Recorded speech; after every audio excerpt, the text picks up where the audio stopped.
আসসালামু আলাইকুম সবাইকে মইন একাডেমির পক্ষ থেকে অসংখ্য ধন্যবাদ যথাসময়ে আপনাদের সকলকে ক্লাসে জয়েন করার জন্য। আজকের আলোচনার বিষয়বস্তু হচ্ছে article. So before going to discuss article, I want to share with you what is article, where is used article. So article বলার পূর্বে আমি কিছু কথা বলতে চাই যে আর্টিকেলটি আসলে কোথায় ব্যবহৃত হয়। এই জানার আগে আমাদের জানা দরকার হচ্ছে আর্টিকেল কি। সো আমরা অনেক সময় যেটা করি যে আমরা আর্টিকেল ব্যবহার করার ক্ষেত্রে আমরা ম্যাক্সিমাম সময় আমরা রুলসের উপর ডিপেন্ড করি। সো আমি আজকে আপনাদেরকে বলবো যে আপনারা যদি শুধুমাত্র আর্টিকেল আইডেন্টিফাই করতে গিয়ে শুধুমাত্র রুলসের উপরে যদি ডিপেন্ড করেন, তাহলে আপনাদের পরীক্ষায় আর্টিকেল ভুল হওয়ার সম্ভাবনা অনেক বেশি থাকবে। আমার সাউন্ড কি ক্লিয়ারলি বোঝা যাচ্ছে? ওকে। তাহলে আপনাদের কি করতে হবে, আর্টিকেলটাকে শেখার ক্ষেত্রে তিনটা ক্যাটাগরিতে আপনাদের ভাগ করতে হবে। ফার্স্ট হচ্ছে, যেমন আর্টিকেল কাকে বলে? আর্টিকেল এমন কতগুলো শব্দ যে শব্দগুলো কোনো নাউনের পূর্বে বসে ওই নাউনের নির্দিষ্ট অথবা অনির্দিষ্ট সংখ্যা প্রকাশ করে তাকে আর্টিকেল বলে। এটা আমাদের বইয়ে আর্টিকেলে দেওয়া আছে সম্ভবত 34-35 নাম্বার পেজে। আচ্ছা, আচ্ছা, একটু খেয়াল করো আমার দিকে। যে আর্টিকেল এমন কতগুলো শব্দ যে শব্দগুলো কোনো নাউনের পূর্বে বসে নাউনের নির্দিষ্ট অথবা অনির্দিষ্ট সংখ্যা প্রকাশ করে তাকে আর্টিকেল বলে। তো এখন আমার প্রশ্ন হচ্ছে যে নাউনের নির্দিষ্ট অথবা অনির্দিষ্ট সংখ্যা প্রকাশ করার জন্য, তাহলে first of all I have to know what is noun, right? তাহলে আমাকে আগে চিনতে হবে কোনটা নাউন। এই নাউন চিনার ক্ষেত্রে আমরা হয়তো কিছু ক্লো শিখেছি, ন্যাসম্যান্ডম, শিবহুড দিয়ে শান শান করে এই ধরনের কিছু জিনিস আমরা শিখেছি। তারপরেও আরো অনেক কিছু বিষয় আছে যা নাউন শেখার ক্ষেত্রে। তাহলে আপনারা একটা পয়েন্ট পেলেন, আপনি যদি আর্টিকেলে ভালো করতে চান তাহলে আপনাকে নাউন জানাটা খুব important, number one. Number two হচ্ছে আপনি you don't know how to translate from English to Bangla or Bangla to English. আপনাদের যদি সে অনুবাদের দক্ষতা না থাকে তাহলে আপনারা যে প্যাসেজটি আপনাদের পরীক্ষায় আসবে একটু ডিফিকাল্ট হলে আপনাদের অর্থটা আইডেন্টিফাই করাটা একটু কষ্ট হবে। সো সেই জায়গায় আপনাদের যে প্রবলেমটা হবে, আপনি যদি অর্থ আইডেন্টিফাই করতে না পারেন তাহলে আপনার ক্ষেত্রে দেখা যাবে কোনটা নির্দিষ্ট হওয়ার সম্ভাবনা আছে এবং কোনটা অনির্দিষ্ট হওয়ার সম্ভাবনা আছে সেই জিনিসটা আপনি ধরতে পারবেন না। যখন আপনি অর্থ বুঝতে পারবেন তখনই না আপনি ব্যবহার করতে পারবেন যে কোনটা নির্দিষ্ট এবং কোনটা অনির্দিষ্ট। আমার কথাগুলো একটু হতাশা মনে হতে পারে, বাট আমি আপনাদেরকে কিছু টেকনিক শেখাবো একটু পরে, সেটা আমি পরে আসছি, বা বাস্তবতাটা আমি বলে আসছি আপনাদেরকে। সো তাহলে আপনাকে অর্থ জানতে হচ্ছে, অর্থ জানলে আপনি নির্দিষ্ট তো অনির্দিষ্ট বুঝতে পারবেন। 3 নাম্বারে গিয়ে যেটা হচ্ছে আপনি কিছু রুলস যখন আপনি পড়বেন আপনার পড়াটা অনেকটা সহজ হবে। যে কি রুলস? যে কোথায় এ হবে, কোথায় এন হবে, কোথায় আর্টিকেল হবে না, এই। তাহলে প্রথম জানতে হবে হচ্ছে আপনাকে নাউন চিনতে হবে।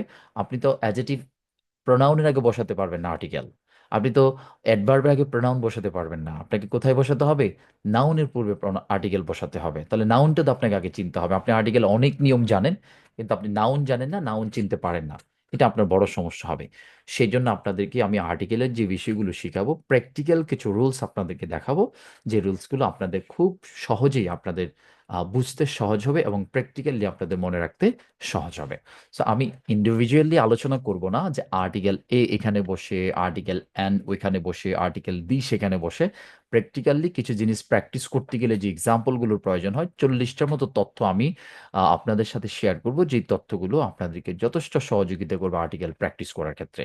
আর না হয় এমন হবে যে ভাই আপনি পড়াতে থাকেন, কোনো অসুবিধা নাই, পরীক্ষায় কিভাবে লিখতে হবে আমরা কিন্তু জানি। কি জানি? যে আমরা বাউলের পূর্বে অ্যান বসাবো, কনসোনেন্টের পূর্বে এ বসাবো, চোখ বন্ধ করে মনে চাইলে দিব দিব আর মনে চাইলে ক্রস বসাবো। আপনি আর্টিকেল নিয়ে এত টেনশন করবেন না।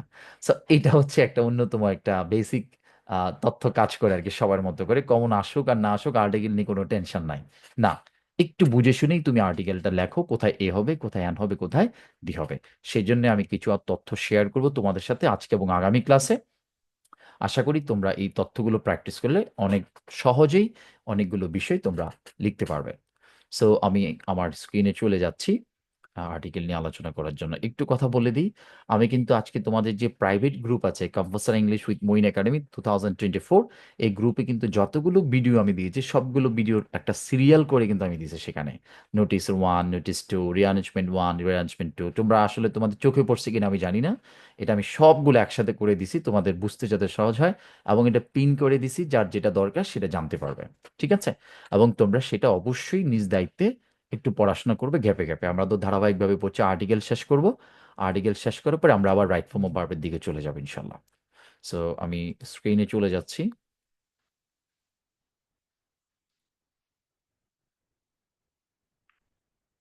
Yeah, this is not.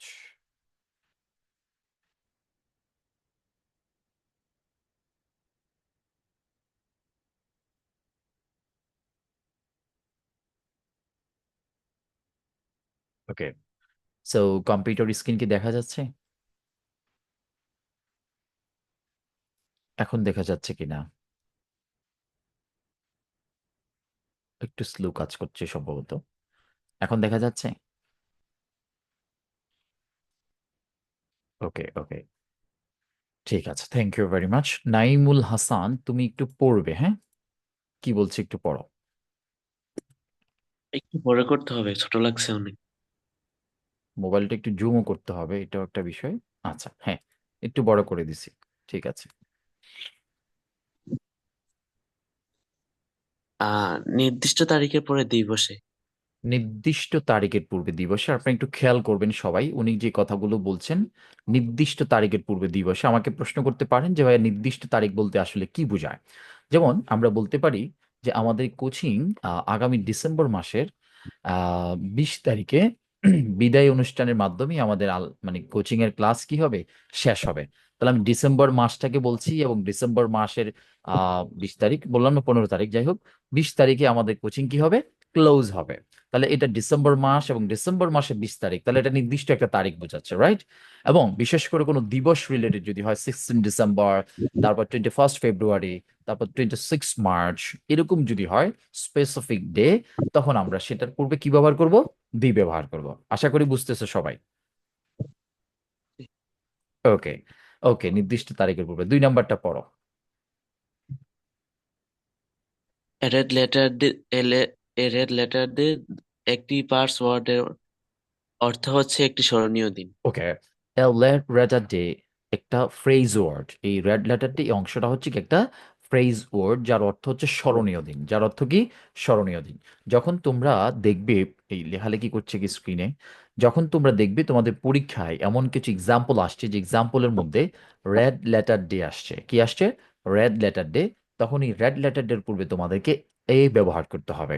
তখন আমরা ব্যবহার করব এ রেড লেটার ডে, মানে একটি স্মরণীয় দিন। ক্লিয়ার?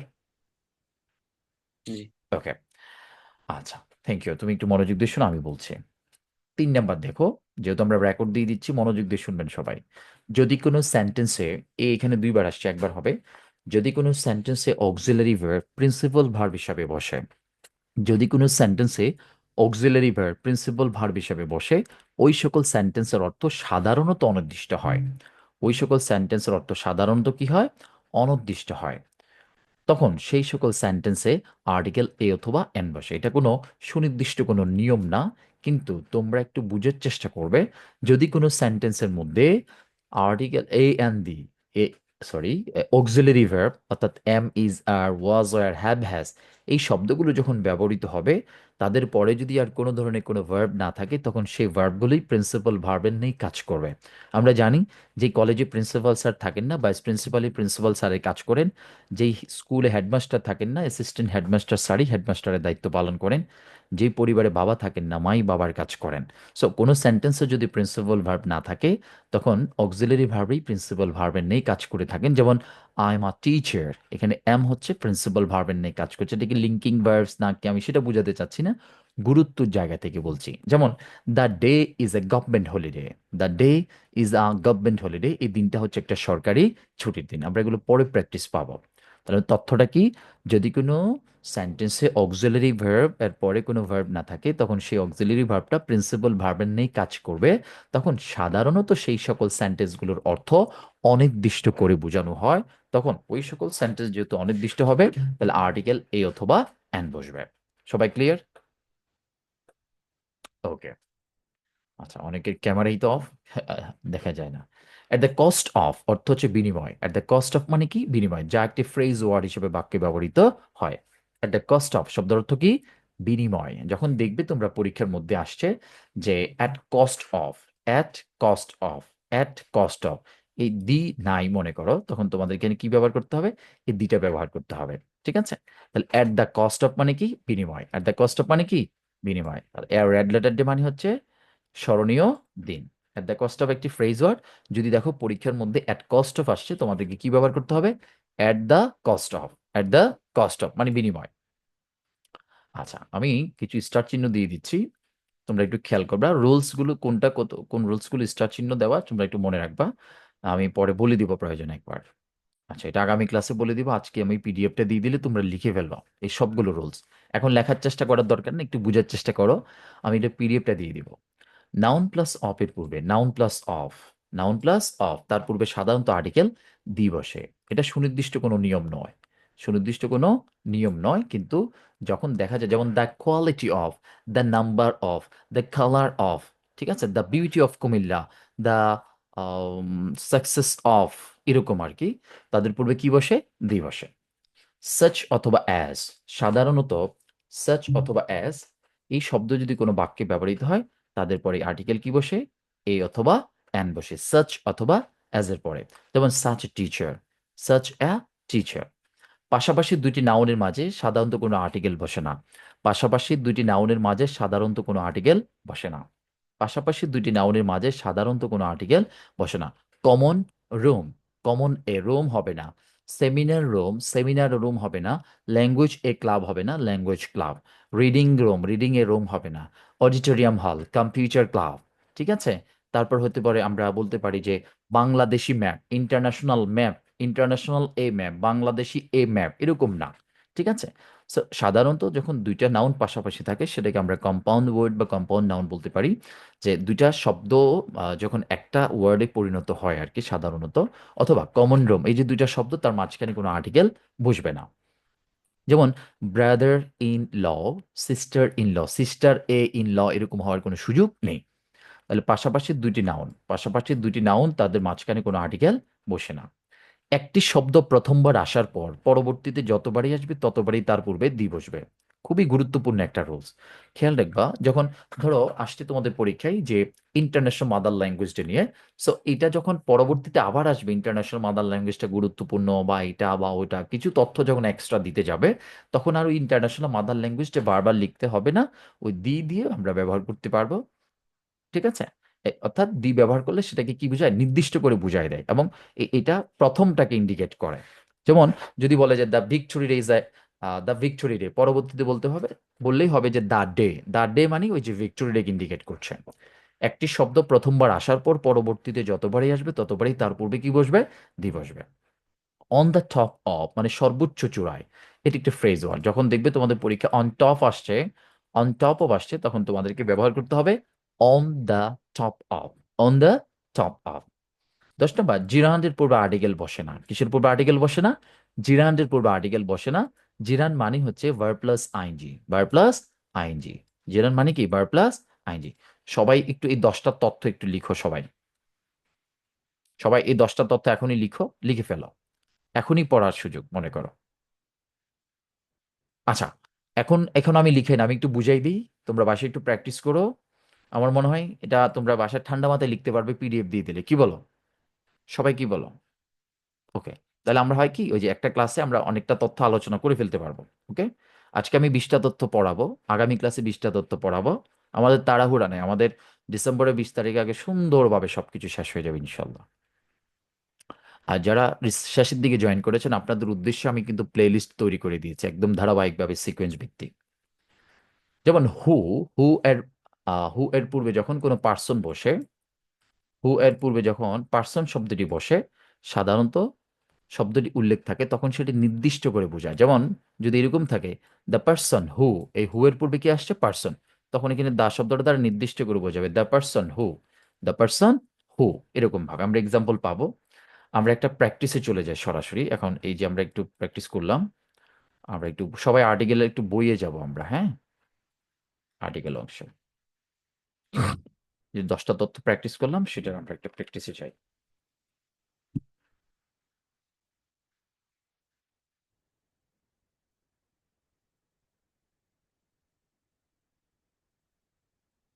সবাই একটু খেয়াল করো কম্পিউটার স্ক্রিনের দিকে, বইয়ের দিকে দরকার নেই, কিন্তু কম্পিউটার স্ক্রিন দিকে খেয়াল করো, আমি সলভ করে দিচ্ছি তোমাদেরকে।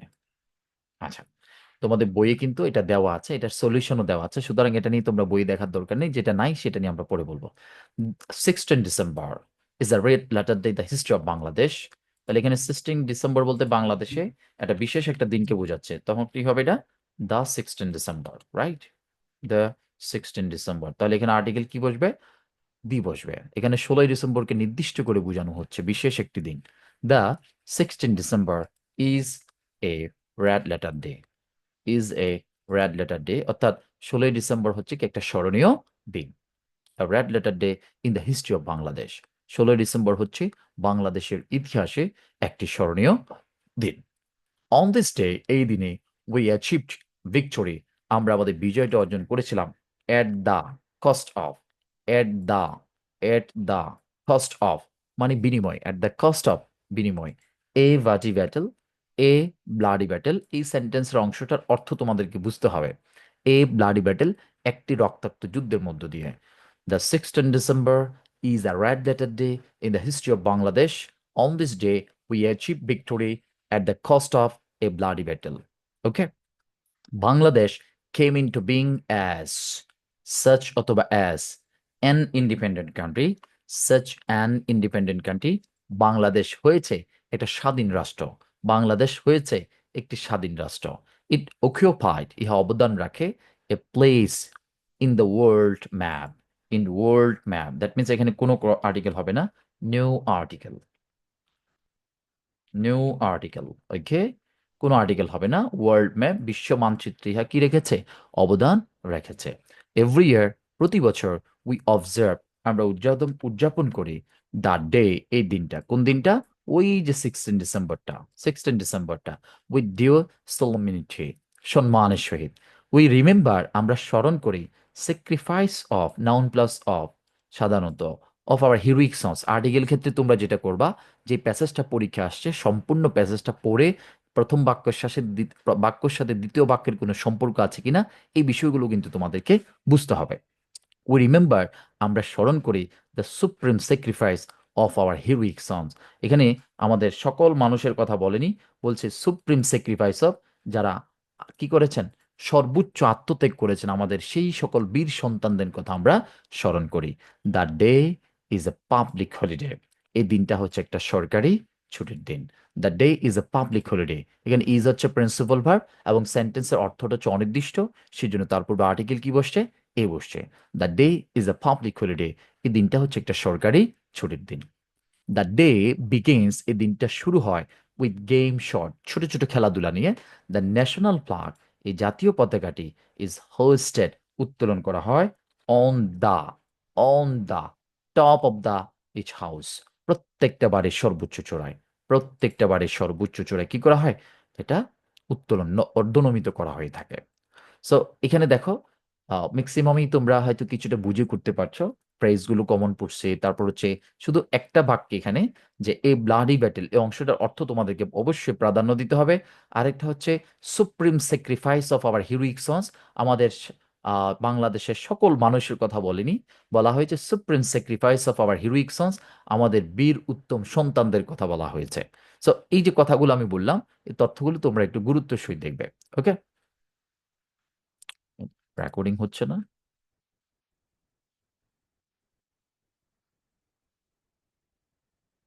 কি ব্যাপার? রেকর্ডিং হয়নি এতক্ষণ। ওকে, ঠিক আছে। এবার আসো, বাকি অংশটা আমরা একটু প্র্যাকটিস করি। আচ্ছা, আমি বারবার তোমাদেরকে বলি, আমি কিন্তু সন্ধ্যা 7টা থেকে তোমাদের জন্য ক্লাস নিচ্ছি। অন্য কারা আমার স্টুডেন্ট না, কারা জয়েন করলো ডাজ নট এফেক্ট, আমি কিন্তু সোল ক্লাস করাচ্ছি। আমি রাইট ফর্ম ও ভার্বের সোল ক্লাস নিয়েছি, সাজেশন দিয়েছি, কারেকশনের সোল ক্লাস নিয়েছি, সাজেশন দিয়েছি, আজকে ডাব্লিউএস কোশ্চেনের সাজেশন দিয়েছি, সোল ক্লাস নিয়েছি। আগামী দিন যে কোনো একটা নিব, এভাবে প্রত্যেক দিন কিন্তু নিচ্ছি তোমাদের জন্য, তোমাদের জন্য এটা।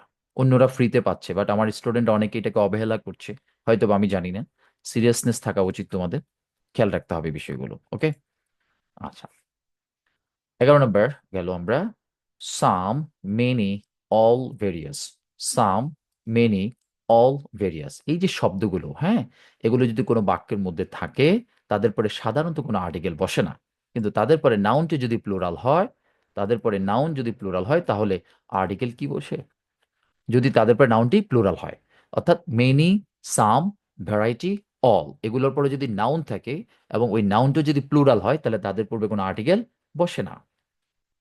আচ্ছা, এবার দেখো বলছে মেনি এর পর আর্টিকেল এ বসে যদি তার পরবর্তী শব্দটি তথা নাউনটি কি হয়, সিঙ্গুলার হয়। তাহলে মেনি এর পরে নাউন সিঙ্গুলার হলে আর্টিকেল এ অথবা এন বসতে পারে। এটা নাউনের উপর ডিপেন্ড করবে যে বাউল সাউন্ড দিয়ে শুরু হয়েছে নাকি কনসোনেন্ট সাউন্ড দিয়ে। ওকে, এ অথবা এন। A lot of শব্দের অর্থ হচ্ছে প্রচুর। A lot of শব্দের অর্থ কি? প্রচুর। এটি একটি ফ্রেজ ওয়ার্ড। যদি এই ধরনের কোনো সেন্টেন্স বাক্যের মধ্যে থাকে তখন আমরা কি ব্যবহার করব? লট অফ থাকলে আমরা a lot of ব্যবহার করব। কোনো শব্দের পসেসিভ, আচ্ছা পসেসিভ খুব ইম্পর্টেন্ট। পসেসিভ, পসেসিভের পূর্বে সাধারণত কোনো আর্টিকেল বসে না। পসেসিভের যেমন দিস ইজ এ মাই বুক এরকম হয় না, এবং পসেসিভের পরেও বসে না। দিস ইজ মাই এ বুক বলে না, this is my A college বলে না, this is my college, this is my book, this is my friend, this is my university, this is your college, this is his college, his A college, এরকম হওয়ার কোনো সুযোগ নেই। So possessive কোনগুলো? এই যে পসেসিভ গুলো my, our, your, his, hers, theirs, it ইত্যাদি এই শব্দগুলো হচ্ছে কি পসেসিভ। কোনো শব্দের সংক্ষিপ্ত রূপ বুঝালে, খুবই গুরুত্বপূর্ণ, কোনো শব্দের সংক্ষিপ্ত রূপ বুঝালে এবং প্রথমে যদি বাউল সাউন্ড হয়, কি হয়? বাউল সাউন্ড হয়, তার পূর্বে অ্যান বসে। সংক্ষিপ্ত রূপ বলতে কি বোঝায়? এভ্রিভিয়েশন যেটাকে বলা হয়। আর যদি কনসোনেন্ট সাউন্ড হয় তাহলে তার পূর্বে এই বসে। কনসোনেন্ট সাউন্ড হলে তার পূর্বে কি বসে? এই বসে। যেমন আমরা এখানে এক্সাম্পল দেখতে পারি, এই যে যেমন ফি, ফি প্লাস ই ইকুয়াল টু ফি। এই জন্য দেখো বাউল সাউন্ডটা শেষে আসছে, এই জন্য এ ব্যবহার করা হয়েছে। JDC, S S C, S, A plus S equal to S, S S C, H S C, হ্যাঁ, এটার পূর্বে এন বসেছে। আবার দেখো বিএ, বিএসসি, বিএসএস, ভিবিএ, এগুলোর পূর্বে আবার এ বসেছে। M A, MSc, MBBS, MBA, FCPS, FRCS, LLB, LLM, এগুলোর পূর্বে আবার কি বসছে? এ বসছে। এবার আসো 18 নম্বর।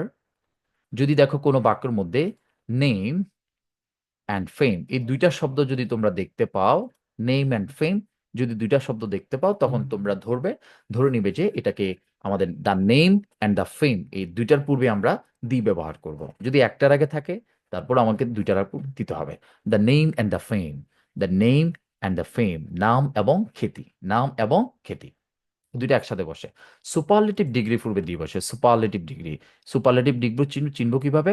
যদি কোনো অ্যাডজেক্টিভের শেষে এসটি অথবা ইএসটি থাকে, এসটি অথবা ইএসটি থাকে, তাহলে আমরা মনে করব সুপারলেটিভ। আর কোনো অ্যাডজেক্টিভের পূর্বে যদি মোস্ট শব্দটি থাকে তখন আমরা ধরে নিব সেটাও সুপারলেটিভ। মোস্ট, মোস্ট শব্দটা থাকলে, যেমন he is one of the most, he is one of the most বলি না আমরা, he is the best boy, he is the best boy, okay, he is the wisest person, he is the wisest person. Okay, আচ্ছা। এবার আসো ভৌগোলিকভাবে কোনো উপনাম বোঝালে, ভৌগোলিকভাবে কোনো উপনাম বোঝালে তার পূর্বে দিয়ে বসে। যেমন পৃথিবী কয়টা আছে? একটা। চন্দ্র কয়টা? একটা। সূর্য কয়টা? একটা। সাগর, উপসাগর, যেমন যেমন দ্য বে অফ বেঙ্গল, দ্য বে অফ বেঙ্গল বঙ্গোপসাগর, মহাসাগর, পর্বতমালা, দ্বীপপুঞ্জ, বিখ্যাত অট্টালিকা, যেমন আমরা বিখ্যাত অট্টালিকা বাংলাদেশে বলতে পারি যে দ্য সংসদ ভবন, দ্য টাইটানিক, মানে সরি আমরা বলতে পারি the twin tower, the Eiffel tower, এরকম আর কি। জাহাজ, দ্য টাইটানিক, বিমান, দ্য বাংলাদেশ এয়ারলাইন্স, মহানগর express, the Muslim, the Hindu, the বৌদ্ধ, দ্য খ্রিস্টান, দ্য কোরআন, দ্য বাইবেল, এরকম ভাবে। সংবাদপত্র, দ্য ডেইলি স্টার, দ্য প্রথম আলো। তাহলে এই সমস্ত শব্দগুলো পূর্বে আর্টিকেল কি বসবে? দি বসবে। বুঝতে পারলাম? এই, সো এখানে 20টা তথ্য আলোচনা করা আছে। এই 20টা তথ্য তোমরা আজকে বাসায় খুব ভালোভাবে পড়বে, প্রেশার নেওয়ার কিছু নেই। 20টা তথ্য, আগামী ক্লাসে আমি 20টা তথ্য পড়াবো। তারপর আমি তোমাদেরকে 10টা আর্টিকেল প্র্যাকটিস করাবো। 10টা আর্টিকেল যেটা পরীক্ষায় আসছে বিগত বছরগুলোতে। 10টা আর্টিকেলের মতো প্র্যাকটিস করলে তোমাদের মোটামুটি এই নিয়মগুলো অটোমেটিক তোমাদের মধ্যে কাজ করবে। সো আমি তোমাদেরকে একটু রাইটিং এর পড়া দিতে চাই। আমি আগামী ক্লাসে তোমাদের জব অ্যাপ্লিকেশনটা আমি মুখস্থ জিজ্ঞেস করব। জব অ্যাপ্লিকেশন আমি প্রশ্ন করব এবং জিজ্ঞেস করব। একটু পিছনের পড়াটা রিপিট করছি, পিছনের পড়াগুলো একটু একটু করে রিপিট করবো, রাইটিং পার্টগুলো। তারপরে আরেকদিন জব অ্যাপ্লিকেশনের পর আমরা ফর্মাল অ্যাপ্লিকেশন জিজ্ঞেস করব। নোটিশ জিজ্ঞেস করবো, আর ক্যামেরা অন করে কথা বলতে হবে পড়া জিজ্ঞেস করলে, না হলে আমি ক্লাস থেকে বের করে দিব। Notice, slogan, poster, job application, formal application, paragraph, এই বিষয়গুলো আমি তোমাদেরকে জিজ্ঞেস করব। কারণ হচ্ছে আমি যদি এই আগামী 10-15 দিনের মধ্যে এগুলো তোমাদের একটা রিভিশনের মধ্যে নিয়ে আসতে পারি, তাহলে তোমাদের পড়াটা কিন্তু হয়ে যাবে। আর না হলে তো এই রচনা রচনার জায়গাতেই থাকবে, প্যারাগ্রাফ প্যারাগ্রাফের জায়গাতেই থাকবে, ওই ভিডিও ভিডিওর জায়গাতেই থাকবে, ওই দেখা আর হবে না। এই জন্য আমি বারবার বলছি, আগামী ক্লাসে আমাদের আর্টিকেলে 20টা তথ্য আমি জিজ্ঞেস করব, যে আপনি বলেন যদি কোনো সেন্টেন্সে অক্সিলারি প্রিন্সিপাল ভার্ব হয় ওই সকল সেন্টেন্সের অর্থ কি হবে এবং আর্টিকেল কি বসবে। আপনি বলেন সুপারলেটিভ ডিগ্রি পূর্বে কি বসবে। আপনি বলেন যে মেনি এবং সাচ এটার ব্যবহার কি, এভাবে আর্টিকেল জিজ্ঞেস করব। আর জব অ্যাপ্লিকেশনটা আপনাদেরকে অবশ্যই জিজ্ঞেস করব। একজন লিখেছেন ডিগ্রিতে যা আসছে রাইটিং, ডিগ্রির সাথে কোনো সম্পর্ক নেই, এগুলো আপনারা বুঝেন না কেন? ডিগ্রির সাথে আপনাদের কোনো সম্পর্ক নাই। অনেকে ভাবতেছে যেহেতু প্রবলেম আসছে, ডিগ্রির সাজেশন খুব সহজ আসছে, মাসাল্লাহ সহজ না, কমন আসছে আর কি, হ্যাঁ কমন আসছে। সো আমি তোমাদেরকে বলবো আগামী দিনের পড়া হচ্ছে 20টা আর্টিকেলের তথ্য এবং জব অ্যাপ্লিকেশন। ক্যামেরা অন করে ক্লাস আমাকে পড়া বলতে হবে। কোন অংশটা? এই অংশটা বিশেষ করে যে I have understood from your advertisement published in the Daily Star that a senior officer is going to be appointed at your kind arrangement. I want to offer myself as a potential candidate for the same. My educational qualification and other necessary particulars are given below for favor of your kind consideration. বিশেষ করে এই অংশটা মুখস্থ বলতে হবে। একজন বলছে আমি নতুন যুক্ত হয়েছি, পূর্ব কাগজগুলো কিভাবে পাবো? আপনি অবশ্যই পাবেন, আজকে আপনার ফার্স্ট ক্লাস। আপনি যে গ্রুপে দেখেন পিন করে দিয়েছি, সেখানে জব অ্যাপ্লিকেশন লেখা, নোটিশ লেখা, ফর্মাল অ্যাপ্লিকেশন লেখা, প্যারাগ্রাফ লেখা, সব লেখা আছে। যেটা না বুঝবেন গ্রুপে প্রশ্ন করবেন, কেউ না কেউ উত্তর দিবে, তারপর আমি দিব ইনশাল্লাহ। সো আজকের পড়াটা এতটুকুই, আমরা পিছনের পড়াগুলো আমরা রিপিট করবো ইনশাল্লাহ। Okay, so thank you very much. অন্যান্য সাবজেক্টগুলো একটু রুটিন ভাবে পড়াশোনা করো, আশা করি ভালো হবে। ওকে, আর আমি পিডিএফটা দিয়ে দিব, হ্যাঁ একটু পরে পিডিএফটা দিয়ে দেবো। আল্লাহ হাফিজ, আসসালামু আলাইকুম। লাইভ ক্লাসগুলো অবশ্যই করবেন, প্র্যাকটিসটা হবে আপনাদের, হ্যাঁ।